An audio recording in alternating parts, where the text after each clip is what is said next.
Hola, bienvenidos a Oraculum Orobori, el punto de reunión para aquellos seguidores del Sendero de la Naturaleza. Ha pasado ya algo de tiempo, espero que todos se encuentren bien.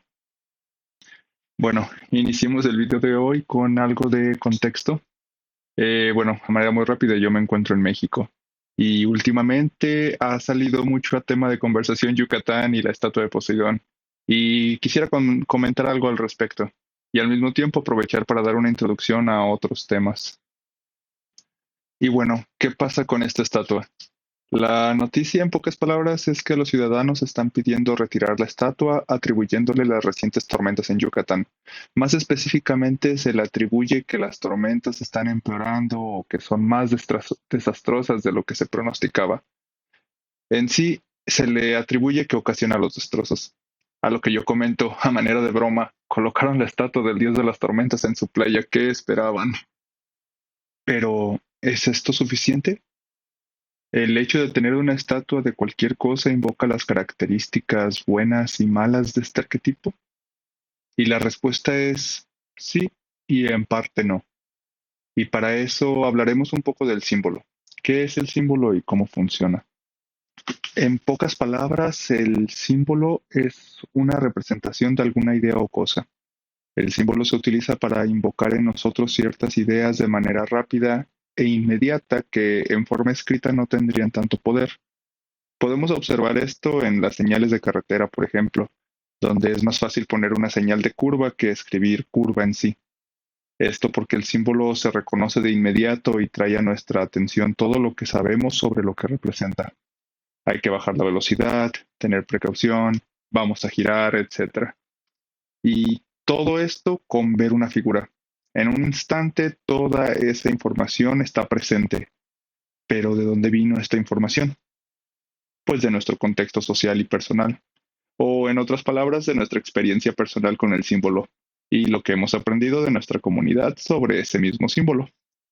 Entonces, ¿el símbolo por sí solo no significa nada? ¿No tendría el mismo, digámosle, poder? Y aquí es donde entra otro tema, los arquetipos, la memoria genética o instinto.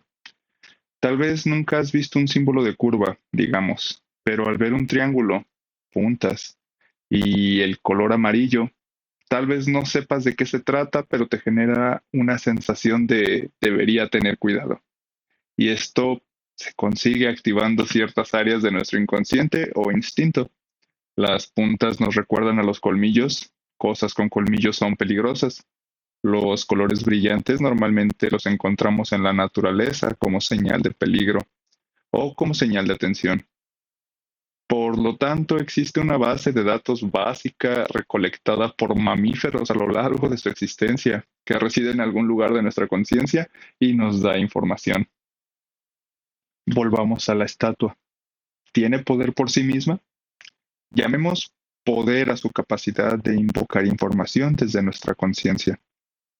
Claro que sí, sobre todo en estos tiempos donde todo mundo sabe por lo menos lo básico sobre los dioses griegos o romanos, o lo que nos ha enseñado la media. Por más correcto o equivocado que es este conocimiento, por lo menos suelen tener la idea de que Poseidón es el dios del mar. ¿Qué sucede aquí?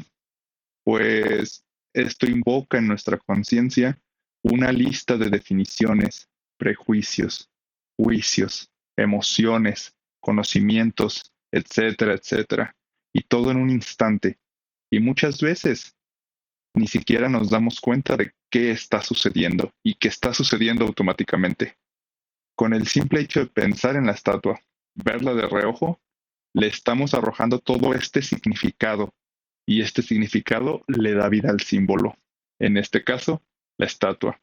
Y ojo aquí, son dos palabras claves en este tema, significado y símbolo.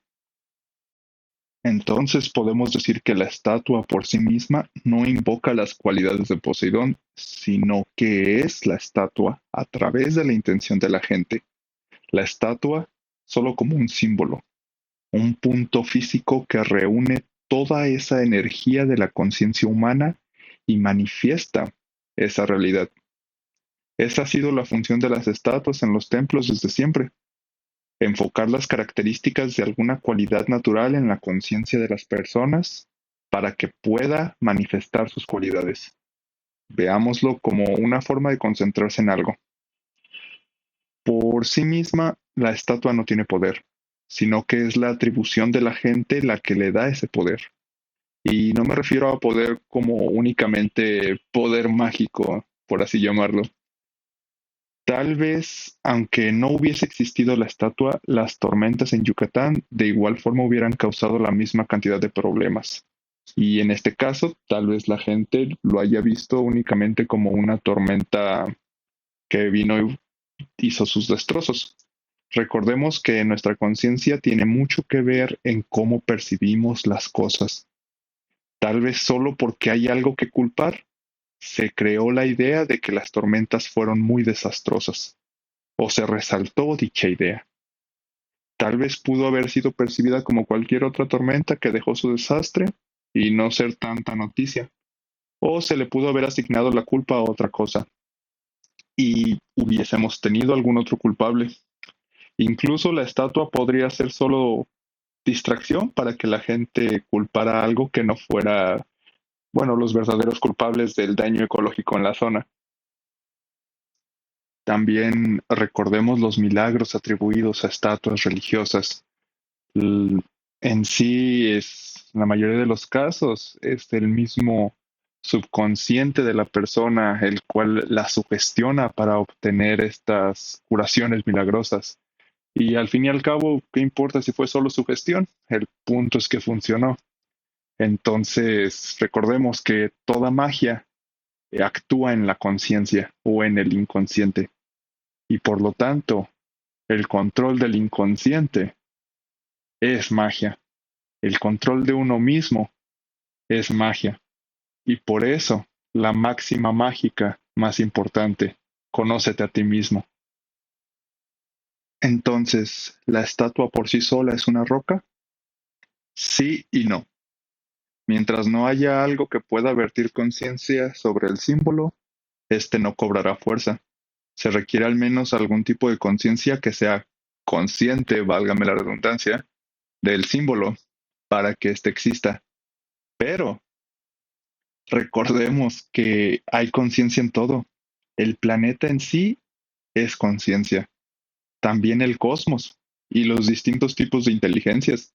Por ejemplo, los daemons, o como son mejor conocidos en el folclore moderno, ángeles y demonios. También recordemos que Dios y la divinidad en sí son conciencia y hay símbolos que se activan con esta conciencia y por lo tanto, comillas, comillas, se mueven por sí mismos. Por eso es complicada esta pregunta, porque un símbolo necesita conciencia para funcionar, pero todo está permeado por la conciencia. Es por esto que, aunque tú te convenzas de que cierta categoría o símbolo popular representa otra cosa, al final serás afectado por el efecto que le da la conciencia con fuerza superior. Pensemos en los casos de la gente que colecciona simbolismo, llamémoslo por un ejemplo, tomemos simbolismo demoníaco. Demoníaco entre comillas, porque recordemos que ángeles y demonios son diferentes aspectos del mismo concepto. En este caso, funcionarán más como simbología negativa, y aunque el coleccionista esté convencido de que lo que él colecciona no le crea ninguna molestia, la gente que lo observa desde fuera observa a esta gente siempre con mala suerte o tan enfermos o las cosas siempre les salen mal de último momento. Y todas estas manifestaciones de obvia negatividad alrededor de ellos, donde lo que en realidad está sucediendo para estas personas se ve como eh, uno de mis memes favoritos, el perro que dice que todo está bien mientras su casa está en llamas. Esto es debido a que su sola conciencia no es lo suficientemente fuerte para ir en contracorriente de lo que ya se le asignó a ese signo o a ese símbolo. como significado. Solo se necesita un gramo de fe para mover montañas y asimismo solo se necesita un gramo de duda para que la montaña te caiga encima. Entonces, ¿qué pasa cuando un símbolo adquiere mucha fuerza? Digamos, la suficiente para cobrar vida. A esto se le llama egregor, la idea que piensa por sí misma. Y esto tiene muchísimos puntos de exploración, desde la antropología, la sociología, la psicología, todo lo que tenga que ver con el estudio de la conciencia o estudio de masas en relación a algo. Inclusive la economía tiene una definición o un lente correspondiente a la idea del egregor. Debido a que aquí hablamos de esoterismo, abordaremos principalmente esa lente para observar al egregor, pero siéntanse libres de investigar el tema por su cuenta. De toda forma, la definición en su esencia siempre va a ser la misma, una idea o un concepto que parece que vive por su cuenta. Otro nombre para el egregor puede ser inconsciente colectivo, por ejemplo, en psicología, y tal vez eso lo deje más claro para algunas personas. Es esa idea detrás de las ideas, como por ejemplo la cultura tanto en una ciudad como en una corporación. Al principio, una idea, un símbolo del ciudadano estereotipo o del trabajador ideal en la empresa. Y con el tiempo, la idea, el estereotipo, parece que cobra vida. Genera patrones de pensamiento en todas las personas que pertenecen a esa comunidad sin que se hayan puesto de acuerdo en esas mismas ideas. De repente parece que todos piensan igual o se comportan igual, aunque sean de dos oficinas que ni siquiera están en la misma ciudad. Los segregores también pueden tener cierta manifestación. La más común son algunos fantasmas. Así es, la casa embrujada, el cementerio indio, el fantasma de tu cuadra, puede que no sean realmente fantasmas, sino egregores. ¿Cómo funciona? Bueno, tanta gente al estar convencida de que la casa está embrujada, crean una idea que vive por sí misma, manifestando evidencia de que la casa efectivamente está embrujada. Igual con los cementerios embrujados, hace muchos años las comunidades indígenas creaban guardianes para estos lugares, y era tanto el fervor y la creencia por el guardián, que éste venía a la vida, por así decirlo. Mm, Ahora hablemos de su dieta. Así es, los egregores se alimentan. Les dije que cobraban vida, ¿no? Y como todo ser vivo, requieren sustento para continuar viviendo. En el caso de los egregores, se alimentan en grandes rasgos de conciencia, pero específicamente de conciencia que los valide. Por ejemplo, la casa embrujada se alimenta de asustar gente y el cementerio indio de mantener a los forasteros fuera. Y aunque destruyan la casa, aunque construyan sobre el cementerio, si el egregor era lo suficientemente fuerte, seguirá viviendo ahí. Y mientras sigan cumpliendo su función, seguirán viviendo indefinidamente. E incluso pueden llegar hasta evolucionar en alguna forma, dependiendo de las nuevas ideas que se les atribuya por parte de las personas que lo siguen experimentando. Inclusive, si suficiente gente sigue creyendo en nuestra estatua de Poseidón, podría llegar a convertirse en un egregor que realmente empeore las tormentas. O simplemente su trabajo sea convencer a la gente de que la tormenta fue peor por su culpa y alimentarse de dicha idea. Recordemos que nuestra conciencia cambia nuestra percepción de los eventos. Pero si los egregores son ideas que cobran vida, ¿no podría entonces yo crear mi propio egregor enfocándome en una idea? Así es, sí se puede. De hecho, hay bastante literatura y media en YouTube sobre eso.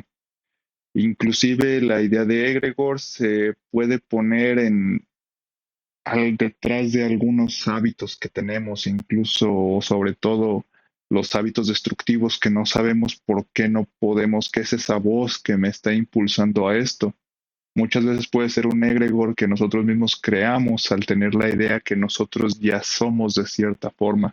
Nos predisponemos, alimentamos esta idea y esta idea necesita alimentarse de ser validada, por lo tanto nos impulsa a seguir repitiendo ciertas conductas destructivas. Muchas veces también comentan, no sé qué se le metió, o creemos que la persona, como decimos popularmente aquí, se le metió el chamuco y por eso cambió tanto su forma de pensar. Tal vez no fue el chamuco, pero sí fue un egregor de su propia creación. Por eso hay que tener mucho cuidado con nuestras ideas. También funciona para los hábitos positivos. Entonces hay cierta importancia en cuidar nuestra mente o cuidar las ideas que habitan nuestra mente. Recuerden, conózcanse a sí mismos. Así aprenderemos a discernir cuáles son realmente nuestras ideas y cuáles son los susurros de las ideas que cobraron idea por sí mismas dentro de nosotros. Y ya específicamente en magia, se les conoce como servitores. Son egregores creados para cumplir funciones específicas para el magus. Inclusive pueden seleccionar en qué se van a alimentar. Pero hay que tener mucho cuidado con los egregores y los servitors. No quieres que se te salgan de las manos y terminar creando al siguiente fantasma de la cuadra. Es por eso que muchos servitors son creados para cumplir una función en específica y después desaparecer. De hecho, me recuerda, si llegaron a ver el programa de Rick and Morty, estaríamos hablando de Mr. Mystics. Literalmente es un servitor con los mismos problemas y todo. Si les interesa el tema, los invito a revisar la literatura. Solo, por favor, utilicen muy bien su juicio para distinguir qué es conveniente. Recordemos que el New Age y en general la moda por el esoterismo que se encuentra ahorita está produciendo mucha media, muchos libros, está a un paso enorme y sinceramente la mayoría es muy mala o peor, peligrosa. Traten de no automaldecirse o causarse un caso como el del exorcismo de Michael King, que si no han visto esa película, se las recomiendo. Hablando de recomendaciones, pasemos a los libros que me gustaría recomendarles para esta plática. Les recomiendo mucho a Jung en general, su libro rojo, su libro negro, cualquiera de sus trabajos en símbolo. Él hizo un excelente trabajo hablando de todo esto en general. Para egregores específicamente pueden revisar el trabajo de Mark Stavish, su libro sobre egregores, excelente referencia también, tomando en cuenta muchísimas citas y muchísimas otras bibliografías importantes. No hay un solo párrafo en ese libro que esté de más, en mi parecer. Y volviendo rápidamente a los egregores y servitors, yo en lo personal jamás he creado uno. Considero que es un tipo de magia que puede salir muy mal muy rápido. Pero si ustedes se arrojan, digamos, al abismo, eh, y nomás quisiera hacerles la recomendación, por en caso de que no lo encuentren en la literatura que revisen sobre ese tema, creen una forma de destruir al egregor. Cuando creen esa idea, creen una contraseña, un montón de palabras, una serie de palabras, perdón, o un aroma que haga que el egregor se muera. Bueno, no hay otra forma de decirlo. En caso de que se salga de control. Es solo una recomendación que, bueno, yo he escuchado mucho y me parece excelente idea. Entonces se las hago a ustedes para que lo tomen en cuenta. Y pues aquí llegamos al final de este video. Muchísimas gracias. Este creo que fue mucho más largo que el anterior. Si les gustaría que hablara sobre algún tema en específico, por favor coméntenlo. Trataré de volver con otro video cuando sea oportuno. Si les interesa el proyecto y quisieran contenido más regular, consideren apoyar al canal suscribiéndose. En general, muchas gracias por su atención. Que tengan un excelente día y que la luz de la verdad te esclarezca su camino. Hasta la próxima.